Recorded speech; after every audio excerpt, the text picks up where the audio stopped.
नमस्कार। एक महाप्रश्न ये है कि गुजरात में से कोरोना कब जाएगा या तो गुजरात की गतिविधियां कब स्ट्रीमलाइन होगी। कोरोना कब जाएगा ये अलग मुद्दा है और गतिविधियां कब स्ट्रीमलाइन होगी ये अलग मुद्दा है। गुजरात की स्थापना कुंडली की अगर हम बात करते हैं तो धनुर्लग्न की कुंडली है, धन लग्न सेजिटेरियस एसेंडेंट, जिसमें गुरु और शनि वक्री है एसेंडेंट में यानी कि लग्न स्थान में।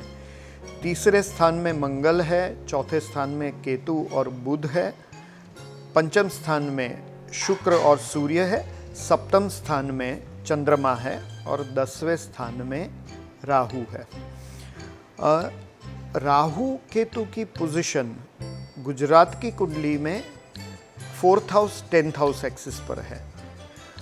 कुंडली में जब कभी मेजर घटनाएं घटती है तब हम देखते हैं कि नोड्स या तो मेजर साइकिल के प्लैनेट्स जैसे कि गुरु और शनि, हर्षल, नेपच्यून, प्लूटो, ये मेजर साइकिल के प्लैनेट्स हैं और साइज में काफ़ी बड़े हैं।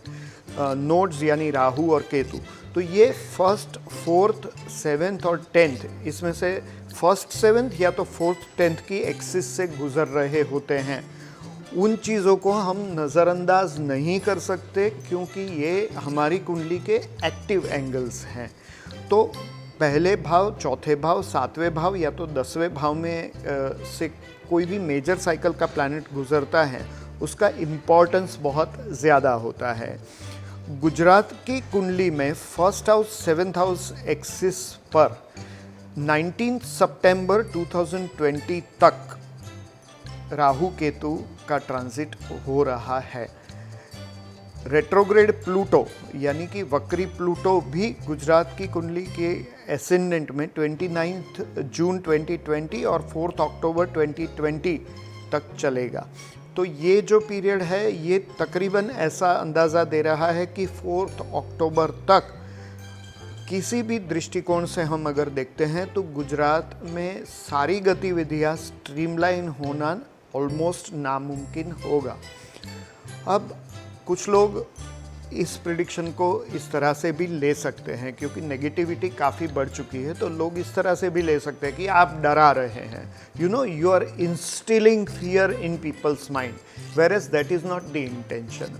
What I am trying to convey here is कि अगर हम इस मुद्दे का ध्यान रखते हैं कि 29 जून 2020 से लेकर 4 अक्टूबर तक का पीरियड है या इवन उससे पहले का पीरियड है, उसमें हम घर से काम कैसे किया जाए, संक्रमण को किस तरह से रोका जाए।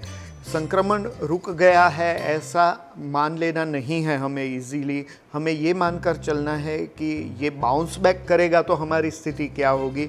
तो हमें prevention is better than cure इस प्रिंसिपल में मानकर आगे चलना है। इसलिए आने वाले दिनों के लिए क्या क्या चीज़ें हमें ध्यान में रखनी है ये बताने की मैं कोशिश कर रहा हूँ। या तो मैं आपको ये डेप्थ दे रहा हूँ कि गड्ढा कितना गहरा है, या तो कितना और समय गुजारना है, कब तक चीज़ें स्ट्रीमलाइन नहीं होगी अकॉर्डिंग टू एस्ट्रोलॉजी। गुजरात में चीज़ें स्ट्रीमलाइन होने में काफ़ी वक्त लगने वाला है। हमें नेगेटिविटी से बचकर रहना है, नेगेटिव प्रिडिक्शन से भी बचकर रहना है, लेकिन नेगेटिव विचारों से बचकर रहना है। और ये बात ध्यान में रखनी है कि 3 जुलाई के बाद धीरे धीरे धीरे ईज आउट होते होते 4 अक्टूबर तक का समय आ जाएगा। हमें तब तक क्लैरिटी नहीं मिलेगी जब तक राहु का इस तरह से ट्रांजिट हो रहा होगा गुजरात की कुंडली में। और इस मुद्दे को लेकर पैनिक करने से बेटर है कि हम अपने कम्युनिकेशंस को लिमिट करें और अफवाह यानी रूमर्स ना फैलाएं, हम अफवाहों से बचें, तो ये हमारे लिए अच्छा साबित होगा। गुजरात की कुंडली वैसे पावरफुल है, लेकिन फ़िलहाल राहु केतु का ट्रांजिट और प्लूटो का ट्रांजिट बहुत सारी चीज़ें ब्लॉक करके बैठा हुआ है। इवन ट्रांजिटिंग प्लूटो की जो पोजीशन है वो गुजरात के फाइनेंशियल स्ट्रक्चर पे भी बहुत बड़ा प्रभाव डालने वाली है, तो इसके लिए भी हमें तैयार रहने की ज़रूरत है।